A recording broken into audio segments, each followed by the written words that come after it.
Assalamualaikum warahmatullahi wabarakatuh. Perkenalkan, kami dari kelompok 9. Pada kesempatan kali ini kami akan membahas mengenai materi yang pertama yaitu penetapan standar masalah-masalah ekonomis. Kemudian materi yang kedua yaitu daya akuntansi dan riset akuntansi.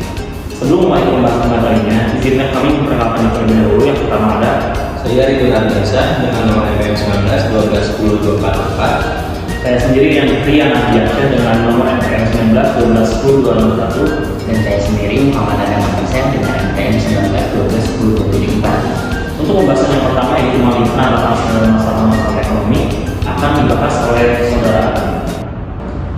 Baik, di sini saya akan menjelaskan yaitu yang pertama menjelaskan regulasi aktivitas ekonomi, yang kedua menjelaskan cara mensifati produksi informasi, dan yang ketiga menjelaskan produksi informasi first base. Oke. Regulasi aktivitas ekonomi yaitu perusahaan yang melayani kepentingan umum seringkali tergantung pada regulasi. Berbagai regulasi mempengaruhi lembaga keuangan dan pasar saham. Alasan utama keberadaan regulasi tersebut adalah untuk melindungi individu yang berada dalam posisi dirugikan oleh informasi. Fakta bahwa ada asimetri informasi meniadakan perlunya peraturan tentang produksi informasi. Asimetri informasi sering digunakan untuk membenarkan perlunya adanya peraturan guna melindungi dari kerugian informasi. Akuntansi juga sangat dipengaruhi oleh regulasi yang didesain untuk melindungi dari asimetri informasi. Pentingnya peran akuntansi dan auditing adalah untuk melaporkan informasi yang relevan dan reliable, yang menurunkan asimetri informasi antara manajemen perusahaan, investor, dan pengguna informasi lainnya. Untuk memastikan penurunan asimetri informasi ini dibutuhkan akuntan dan auditor yang dapat dipercaya dan kompeten. Banyak regulasi lain yang juga mempengaruhi akuntan. Perlunya penjelasan dalam laporan keuangan tahunan didasarkan pada berbagai tindakan yang dilakukan oleh perusahaan, yaitu ada lembaga-lembaga pemerintah yang menangani dan statistik dan pajak juga membutuhkan informasi keuangan perusahaan publik.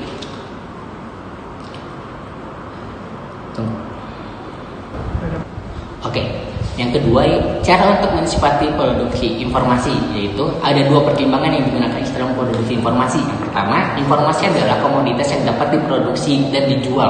Oleh karena itu merupakan hal yang alami jika kita mempertimbangkan secara terpisah kos dan manfaat informasi dengan jumlah informasi yang secara sosial perlu diproduksi. Yang kedua, informasi adalah komoditas yang kompleks sehingga diperlukan pemahaman yang komprehensif tentang seberapa banyak informasi tersebut dihasilkan. Banyaknya informasi yang dihasilkan ditentukan oleh cara menghasilkan informasi yang meliputi informasi final, informasi tambahan, kredibilitas sistem, pelaporan final merinci informasi yang ada dalam pelaporan keuangan, seperti memperluas pengungkapan, menambah elemen informasi, pelaporan segmen, dan sebagainya. Informasi merupakan instrumen penting untuk memonitor ketaatan kontak. Jika usaha atau upaya yang dilakukan oleh manajer tidak dapat diteliti atau diukur, hal ini mengindikasikan bahwa inisiatif kontak didasarkan pada hasil operasi perusahaan. Informasi tentang laba bersih diperlukan untuk menyediakan hasil pengukuran. Selain itu, audit menambahkan kredibilitas laba bersih yang dilaporkan. Oleh karena itu, manajer perusahaan dan pemilik senang menerima informasi laba bersih yang dilaporkan karena pengukuran kinerja yang reliable. Inisiatif pribadi manajer untuk menghasilkan informasi tentang perusahaan juga diturunkan dari ketentuan dasar. Pasar tenaga kerja manajer secara konsisten mengevaluasi kinerja manajer. Insentif yang sama disediakan oleh pasar modal. Manajer didorong dengan modal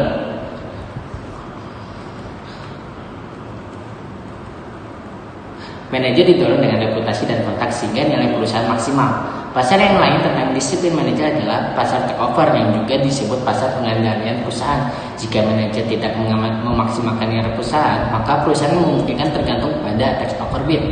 Konsekuensi pada tax over juga mendorong manajer untuk memaksimalkan nilai perusahaan dengan implikasi hasil informasi sama dengan pasar modal dan pasar tenaga kerja manajer. Pengertian sebenarnya yaitu tindakan yang diambil oleh seorang manajer dengan tipe tertinggi yang tidak akan rasional jika manajer tersebut mempunyai tipe rendah. Penelitian yang dilakukan oleh Hook tahun 1986 menunjukkan bagaimana penjelasan dapat menjadi signal yang kredibel. Jika manajer menjelaskan nilai perusahaan tinggi tetapi aliran kasnya sangat rendah, maka para investor akan memiliki kalau penjelasan itu tidak benar. Terus model Hux tidak menjelaskan persoalan model hazard, namun lebih banyak memaparkan bagaimana penjelasan langsung dapat melakukan turunnya adverse selection. Signal lain yang dipakai adalah equity rate net, struktur modal, kebijakan dividen, pemilihan kebijakan akuntansi, publikasi peramalan. Karena tanggung jawab untuk memberikan informasi ada pada manajer, maka investor berlaku pasif dan mereka akan bereaksi atau tidak bereaksi terhadap informasi yang dikeluarkan manajer. Namun demikian, banyak investor yang aktif mencari informasi luar, misalnya dengan menginvestigasi dan menganalisis tentang nilai perusahaan atau menyewa analis dan ahli lain yang dapat membantunya. Investor tersebut mencari orang dekat perusahaan yang dia pandang mempunyai informasi perusahaan. Dalam mencari informasi diperlukan biaya yang banyak karena lebih dari satu investor memerlukan biaya untuk menemukan suatu informasi. Penelitian Lipar tahun 1989 menunjukkan bahwa setiap biaya yang dikeluarkan oleh investor mempunyai distribusi yang tidak sama. Oke, yang ketiga ada produksi informasi first base. Dari sudut pandang masyarakat, jumlah produksi informasi terbaik pertama yaitu jumlah yang menyamakan manfaat sosial marginal produksi informasi dengan biaya sosial marginal produksi informasi. Sebagian besar manfaat dan biaya produksi informasi dibahas pada bagian sebelumnya.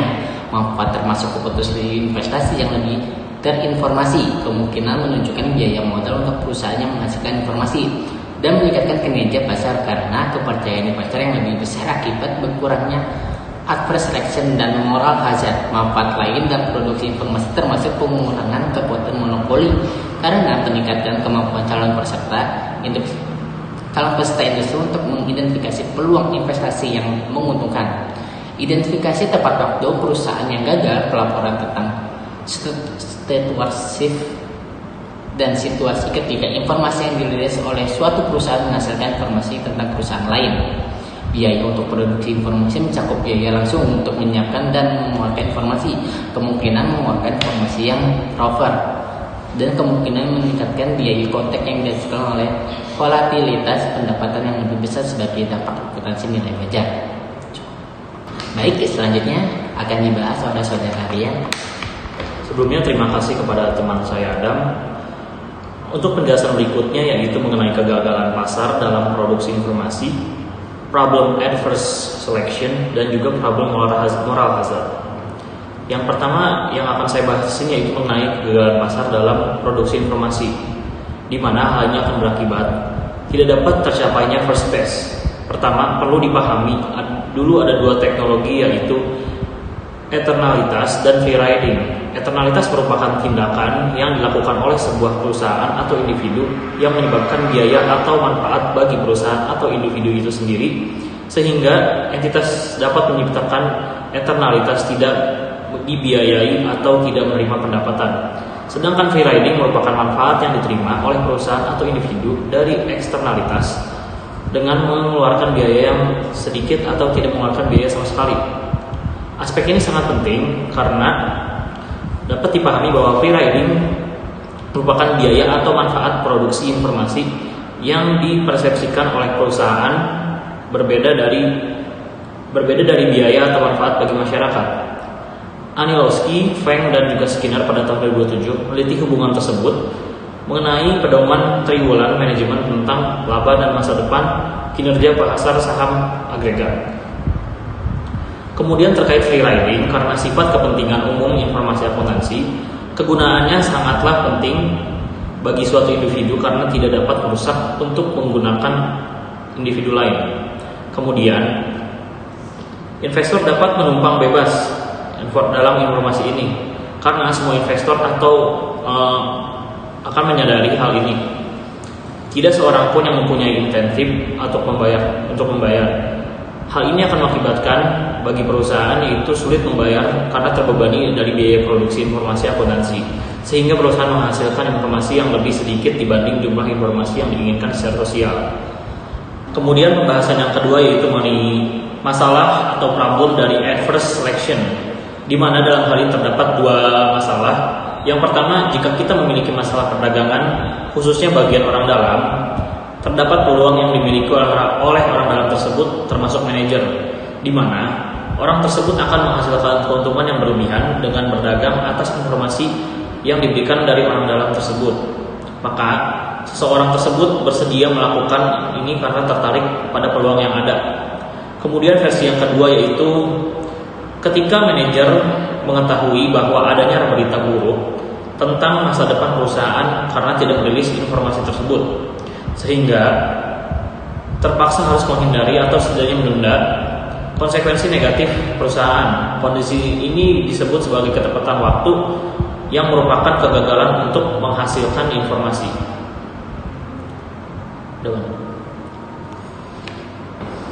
Kemudian pembahasan yang ketiga yaitu mengenai moral hazard, di mana pada tahun 2006 Basman, Angel, dan juga Smith mengungkapkan bahwa laba bersih tidak sepenuhnya informatif tentang usaha. Alasannya yaitu karena manajer kemungkinan bisa menyembunyikan penyimpangan atau kelalaian dan menghasilkan profitabilitas yang rendah dengan menerapkan manajemen laba oportunistik dan dengan mengurangi pengungkapan yang sukarela. Jadi, selain pada tenaga kerja manajerial dan kontrak intensif, investor juga akan memperhatikan moral hazard dan manajemen laba yang buruk. Sekian, selanjutnya akan dilanjutkan oleh Saudara Ridwan. Terima kasih Saudarian atas penjelasan materi sebelumnya. Lalu saya akan menjelaskan mengenai kesesuaian.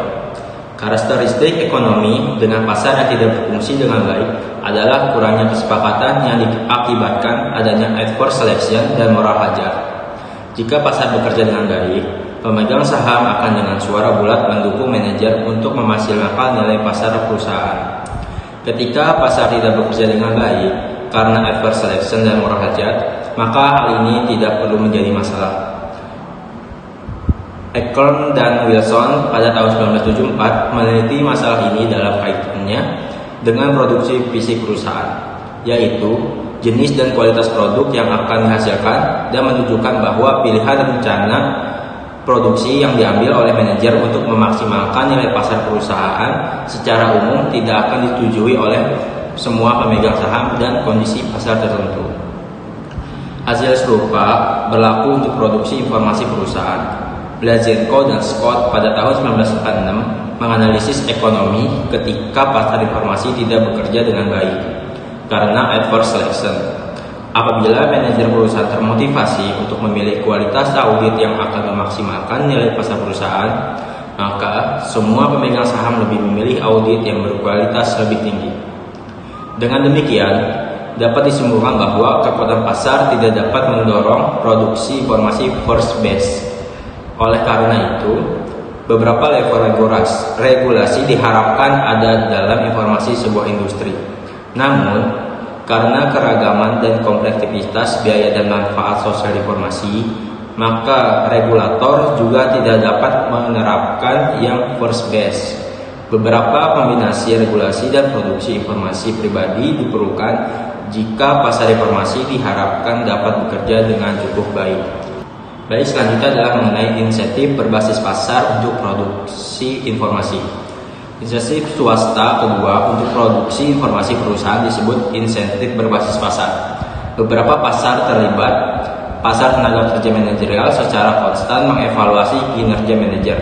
Hasilnya, manajer yang memberikan informasi palsu, tidak lengkap atau bias akan mengalami kerusakan pada reputasi mereka. Pertimbangan reputasi tidak sepenuhnya menghilangkan kebutuhan akan kontrak insentif, namun hanya mengurangi jumlah insentif yang dibutuhkan. Dalam contoh sebelumnya, dalam kondisi manajer menerima bagi hasil sebesar 32,37%, maka bagi hasil sebesar 30% mungkin cukup jika dipertimbangkan reputasi. Dengan proporsi kompensasi beresiko yang lebih rendah, manajer penghindar risiko kurang peduli terhadap upaya merilis informasi yang mempengaruhi nilai perusahaan. Dengan demikian, pasar tenaga kerja manajerial memberikan insentif penting bagi produksi informasi. Insentif serupa diberikan oleh pasar modal. Manajer dimotivasi oleh reputasi dan pertimbangan kontrak untuk menyiapkan nilai perusahaan. Hal ini menciptakan insentif untuk merilis informasi ke pasar. Alasannya adalah bahwa informasi yang lebih banyak dengan mengurangi kerugian yang diharapkan dari effort selection dan risiko estimasi, meningkatkan kepercayaan investor pada perusahaan. Jika demikian, maka harga pasar sekuritas perusahaan dapat naik atau ekuivalen biaya modalnya akan turun. Hal ini akan terlihat dalam peningkatan profitabilitas dan nilai perusahaan, sehingga pada gilirannya meningkatkan utilitas reservasi dan kompensasi bagi manajer. Pasar lain yang mendisiplinkan manajer adalah pasar pengambil alihan atau takeover. Disebut juga pasar untuk mengontrol perusahaan. Jika manajer tidak meningkatkan nilai perusahaan, perusahaan kemungkinan menjadi subjek bagi takeover, bid atau pengambil alihan, yang jika direalisasi sering mengakibatkan penggantian manajemen.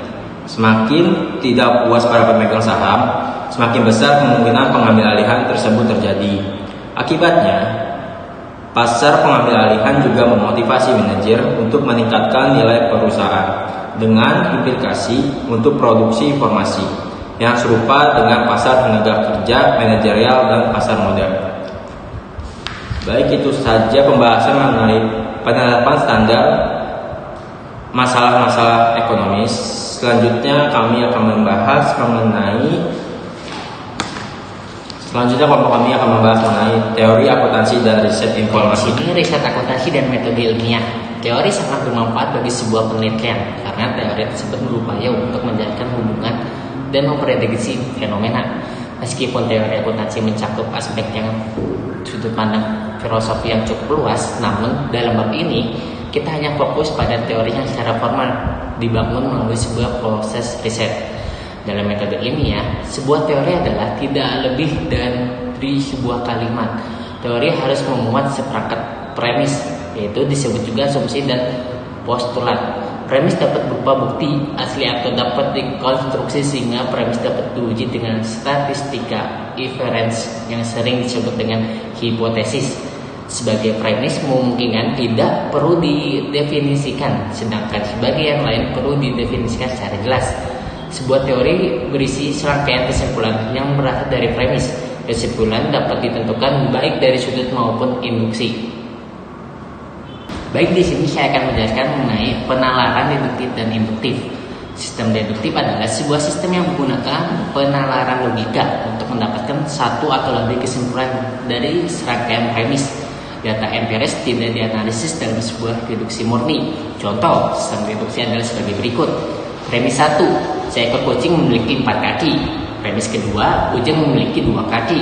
Kesimpulannya, Ujang bukan seekor kucing. Apabila kita menerapkan teori ini bagi seorang yang bernama Ujang dan tidak hanya mendasarkan pada 2 premis di atas, kita dapat melihat dan menguji Ujang untuk menentukan statusnya. Pada titik ini, kita akan berada pada domain induktif, karena kita akan menguji teori, bukan hanya berdasarkan logika internal, namun lebih mendasar pada bukti. Misalnya, Ujang mungkin seekor kucing yang 2 kakinya sudah diamputasi.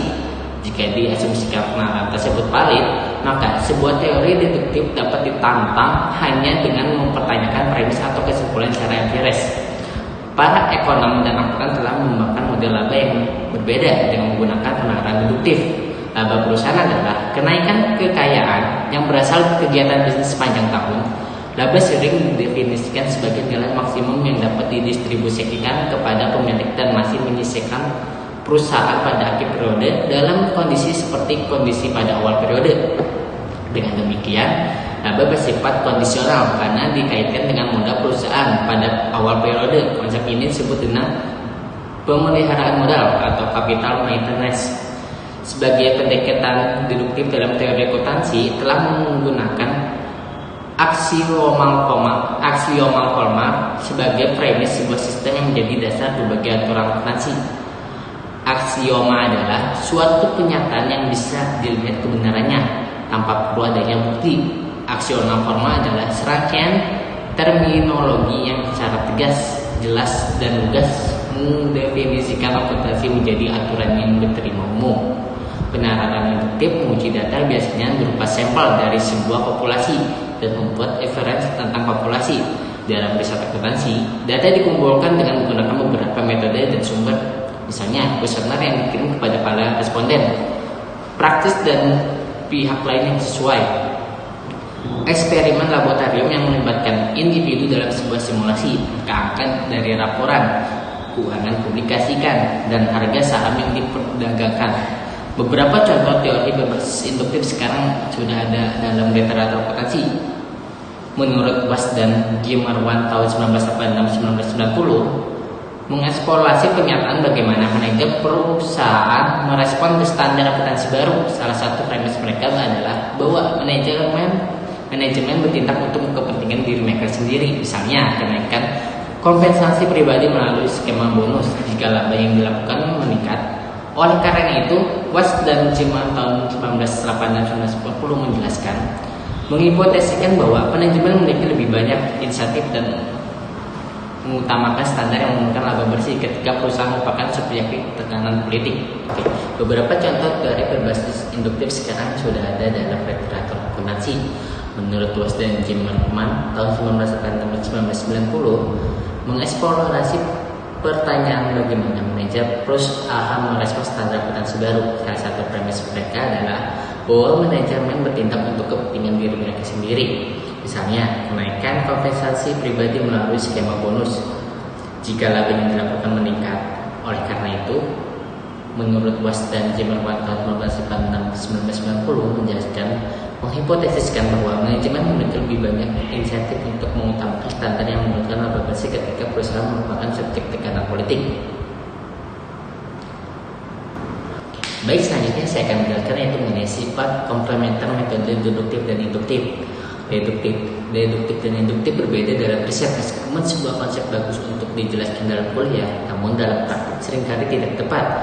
Di masa lalu sebelumnya, kedua metode tersebut menjadi metode yang bersifat kompetitif. Keduanya saling melengkapi dan sering digunakan bersama-sama. Menurut penelitian dilakukan oleh Hackanson tahun 1999, menyatakan bahwa metode induktif dapat digunakan untuk mengukur ketepatan serangkaian premis dalam sebuah sistem deduktif. Perubahan premis dapat mengubah logika pengambilan kesimpulan. Proses riset itu sendiri tidak selalu mengikuti sebuah pola baku. Riset induktif dalam akuntansi dapat membantu mempelajari hubungan dan fenomena yang ada dalam lingkungan bisnis. Riset tersebut pada gilirannya dapat bermanfaat dalam proses pemuatan kebijakan yang memanfaatkan penerapan deduktif untuk menentukan aturan yang tegas. Kemudian penjelasan selanjutnya itu mengenai riset akuntansi, di mana terdapat 3 pendekatan. Yang pertama ini model keputusan, riset pasar modal, dan yang ketiga riset keperilakuan. Untuk riset pendekatan model keputusan ini menanyakan tentang informasi apa yang diperlukan untuk pembuatan keputusan. Pendekatan ini tidak menanyakan informasi apa yang diinginkan oleh para pengguna, namun lebih berkonsentrasi pada informasi apa yang bermanfaat untuk keputusan tertentu. Dengan demikian, orientasinya adalah normatif dan deduktif. Untuk sifat normatif ini, pendekatan modelnya berakibat pada munculnya pendukung pendekatan teoritis lebih baru untuk mendeklarasikan bahwa pendekatan model keputusan ini tidak ilmiah atau non-scientific. Namun, Matthias pada tahun 1993 telah secara jelas menunjukkan bahwa asumsi berbasis nilai merupakan sebuah aspek aktivitas orientasi yang bertujuan untuk mengadministrasikan termasuk ilmu akuntansi. Dengan kata lain, memiliki tujuan akhir berlawan dengan ilmu yang berupaya menguraikan dunia nyata. Kemudian yang kedua ini tentang riset pasar modal, di mana sebagian besar riset ini menunjukkan bahwa harga sekuritas yang diperdagangkan secara publik bereaksi sangat cepat ketika ada informasi yang baru. Dengan demikian, harga pasar yang diasumsikan dapat merefleksi secara penuh seluruh informasi yang tersedia bagi publik. Proporsi ini secara prinsip berasal dari disiplin ilmu keuangan dikenal dengan the efficient market hypothesis. Selain itu, kembalian atau hasil dari sekuritas ini berfungsi untuk mempengaruhi resiko volatilitas sehasil dari kenaikan harga signifikan yang banyak pada diversifikasi portofolio investasi dibandingkan upaya untuk memenuhi keinginan dan kebutuhan pasar berdasarkan sekuritas individu. Kemudian yang terakhir yaitu riset keperilakuan, di mana riset ini merupakan area yang paling penting. Perhatian utama dari riset ini yaitu cara penggunaan informasi akuntansi pembuat keputusan dan jenis informasi yang mereka butuhkan. Pendekatan ini adalah pendekatan deskriptif, sedangkan pendekatan model keputusan adalah pendekatan normatif mayoritas. Jenis riset ini menggunakan subjek laboratorium dan bereksperimen yang dikontrol secara hati-hati. Kemudian tentang ekonomi informasi, di mana dewasa ini akuntan semakin menyadari dan memahami bahwa biaya untuk memproduksi informasi akuntansi. Hal ini dapat berdampak pada bidang baru dalam riset akuntansi, yaitu ekonomika informasi, di mana riset ekonomi ini menginformasikan bersifat analitis atau deduktif dengan pengecualian akuntansi arus kas. Alternatif bagi model ini berupa cost historis yang akan muncul untuk memaksa tambahan biaya untuk menghasilkan informasi bagi perusahaan. Ekonomi informasi ini telah memasukkan asumsi teori agensi dalam analisisnya, di mana terjadi karena pembagian risiko antara prinsipal dan agen yang terkoneksi erat dengan isu apakah kedua pihak memiliki informasi penuh atau apakah ada asimetri informasi di antara keduanya, yaitu suatu pihak memiliki informasi lebih banyak dibandingkan pihak lainnya. Tujuannya adalah untuk menentukan seberapa optimal insentif pengeluaran kontrak dan pembagian risiko dapat dinegosiasi.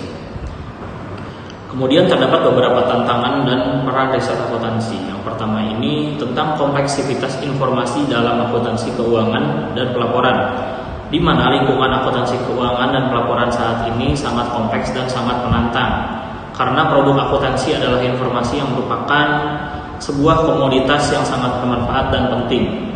Penyebab utamanya yaitu tidak adanya konsep dan standar akuntansi yang sempurna. Akibatnya para pengguna informasi dan akan bereaksi secara berbeda atas informasi yang sama. Contohnya, seorang investor yang berpengalaman lebih menyukai penilaian aset dan liabilitas tertentu sebesar nilai pemakaian atau value in use, dengan dalih bahwa informasi tersebut akan membantu memprediksi kinerja perusahaan di masa yang akan datang. Kemudian, informasi tidak hanya mempengaruhi keputusan yang dibuat oleh individual. Selain mempengaruhi di sebuah keputusan, informasi tersebut juga mempengaruhi operasi pasar. Sekuritas pasar dan pasar tenaga manajerial berpengaruh terhadap informasi yang pasarnya sangat penting terhadap agar efisiensi. Kemudian kewajaran dan keadilan ekonomi terjaga sehingga pasar dapat bekerja secara baik. Tantangan yang didapat bagi para akuntan ini berupa tetap bertahan atau mereka ini harus survive dan tumbuh serta berkembang terus di lingkungan yang kompleks dan mendirikan konflik preferensi pada kelompok yang memiliki kepentingan yang berbeda terhadap laporan keuangan. Kemudian peran riset akuntansi di sini memandang dua cara yang saling melengkapi satu sama lain. Cara tersebut dipandang dengan pandangan yang pertama, yaitu dengan melihat pengaruh riset terhadap praktik akuntansi. Esensi pendekatan decision usefulness yang berbasis kerangka konseptual merupakan bahwa investor harus diberi informasi untuk membantu mereka membuat keputusan yang baik. Hal ini meningkatkan porsi pengungkapan dalam laporan keuangan, bukan muncul secara tiba-tiba. Kondisi ini juga terjadi karena dilakukannya riset fundamental ke bagian pengambilan keputusan investor dan teori pasar modal. Cara yang kedua yaitu dengan mempertanyakan apakah secara independen sebuah riset mempengaruhi praktik akuntansi saat ini. Kemudian pendekatan ini akan meningkatkan pemahaman tentang lingkungan akuntansi. Sebagai contoh, riset dasar pada model-model penyelesaian konflik, terutama model-model teori keagenan yang telah meningkatkan pemahaman jika pada adanya kepentingan manajer terhadap laporan keuangan. Peran tersebut harus terencana kompensasi yang eksekutif dalam memotivasi mengendalikan operasi manajemen perusahaan dan terhadap penggunaan informasi akuntansi untuk rencana kompensasi tersebut. Sekian penjelasan dari saya. Untuk penjelasan selanjutnya akan dipaparkan oleh Saudara Ridwan. Baik, terima kasih Saudara Ridwan atas penjelasan sebelumnya. Di sini saya akan menjelaskan mengenai pentingnya asimetri informasi. Informasi ekonomi adalah tema yang secara formal mengakui bahwa beberapa pihak yang melakukan transaksi bisnis mempunyai keuntungan informasi lebih dari pihak lainnya atau dapat melakukan tindakan yang tidak dapat diobservasi oleh pihak lainnya. Jika hal tersebut terjadi, maka ekonomi disifati oleh asimetri informasi. Ada dua tipe asimetri informasi, yang pertama advanced selection dan yang kedua moral hazard.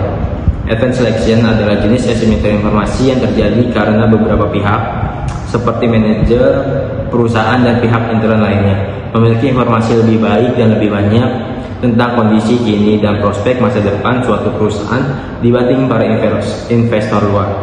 Ada beberapa cara yang dapat digunakan oleh manajer dan pihak intern lainnya dalam memanfaatkan kelebihan informasi, misal dengan membelokkan atau mengolah informasi yang disampaikan kepada para investor dengan tujuan untuk menaikkan nilai opsi saham.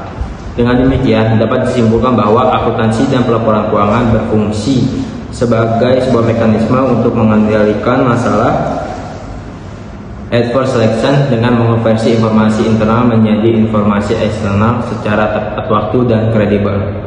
Lalu moral hazard adalah jenis asimetri informasi yang timbul ketika satu pihak yang terlibat dalam hubungan kontrak melakukan tindakan yang tidak dapat diobservasi oleh pihak lainnya. Moral hazard terjadi dalam berbagai situasi. Masalah asimetri kedua atau moral hazard terjadi karena adanya pemisahan antara pemilikan dengan pengendalian yang merupakan karakteristik kebanyakan perusahaan besar. Hal ini dapat membantu masalah mengatasi moral hazard dengan melakukan dua cara yang saling melengkapi, yaitu pertama adalah laba bersih, dapat berfungsi sebagai input bagi kontrak kompensasi eksekutif untuk memotivasi kinerja manajer. Lalu yang kedua adalah laba bersih dapat memberi informasi kepada pasar tenaga manajerial sehingga seorang manajer yang mengingkari tanggung jawab akan mengalami penurunan pendapatan, revaluasi, dan nilai jual pribadi dalam jangka panjang. Lalu penelitian tentang asimetri informasi dengan manajemen laba telah dilakukan oleh Rahmawati dan kawan-kawan pada tahun 2006 dan membuktikan bahwa ada pengaruh positif asimetri informasi terhadap praktik manajemen laba. Hasil ini konsisten dengan disertai Richardson pada tahun 1998 yang menggunakan sampel industri manufaktur. Lalu tingginya tingkat asimetri informasi antara manajer dan pemegang saham merupakan bukti bahwa pemegang saham kehilangan sumber daya, insentif, atau akses yang cukup terhadap informasi yang relevan guna memonitor tindakan manajer. Ketika asimetri informasi tinggi, perusahaan tersebut dapat memanipulasi laba sebelum laporan keuangan diaudit tanpa khawatir akan terdeteksi. Oleh karena itu, semakin tinggi asimetri informasi yang terjadi, semakin besar kecenderungan bahwa perusahaan tidak akan dimonitor secara efektif seperti pada perusahaan dengan asimetri informasi yang rendah. Semakin besar risiko dan prospek pertumbuhan investasi perusahaan, maka semakin kecil tingkat manajemen laba. Selanjutnya mengenai persoalan fundamental terhadap akuntansi keuangan. Dengan tidak adanya konsep akuntansi yang sempurna, maka pengukur terbaik laba bersih yang akan digunakan oleh investor untuk mengendalikan adverse selection tidak perlu sama dengan pengukur terbaik untuk memotivasi kinerja manajer, yaitu untuk mengendalikan moral hazard. Kepentingan investor terbaik dipenuhi oleh informasi yang memampukan dibuatnya keputusan investasi yang lebih baik dan memampukan pasar modal beroperasi secara lebih baik, yaitu informasi yang memenuhi kualifikasi relevan dan faithful representation. Informasi yang relevan adalah informasi yang memampukan investor menilai prospek perusahaan yang akan datang. Sedangkan informasi yang faithful representation adalah informasi yang netral, bebas dari bias atau manipulasi yang dilakukan oleh manajer. Bahasan selanjutnya adalah mengenai regulasi sebagai reaksi untuk persoalan fundamental. Ada dua reaksi atas persoalan fundamental. Pertama adalah berupa pertanyaan, apakah masalahnya? Mengapa tidak memanfaatkan regulasi pada jenjang minimal untuk memberikan lingkungan perdagangan yang stabil? Penyelesaian sengketa dan mekanisme penalti jika ada kesalahan atau pelanggaran. Selanjutnya, membiarkan kekuatan pasar untuk menentukan seberapa banyak dan informasi apa saja yang harus dihasilkan oleh perusahaan. Kondisi ini tentunya dengan asumsi jika para investor dan para pemakai informasi keuangan lainnya dipandang sebagai pengguna informasi dan manajer sebagai penyuplai informasi. Seperti hal pada pasar komoditas, kekuatan permintaan dan penawaran dapat menentukan kualitas yang diproduksi. Pandangan ini menganggap bahwa kekuatan pasar dapat mengendalikan masalah adverse selection dan moral hazard secara memadai sebagai para investor terlindungi. Reaksi kedua adalah munculnya kebutuhan regulasi untuk melindungi para investor dengan pertimbangan bahwa informasi adalah sebuah komoditi yang kompleks dan penting sehingga kekuatan pasar sendiri gagal untuk secara memadai mengendalikan masalah-masalah adverse selection dan moral hazard. Hal ini berdampak langsung terhadap peran penetapan standar sebagai bentuk regulasi yang menghasilkan konsep dan standar akuntansi berterima umum. Baik, itu saja penjelasan mengenai teori akuntansi dan riset akuntansi. Baik, sekian pemaparan dari kami kelompok 9 terkait penetapan standar masalah-masalah ekonomis dan juga teori dan riset akuntansi. Kurang lebihnya mohon maaf. Wassalamualaikum warahmatullahi wabarakatuh.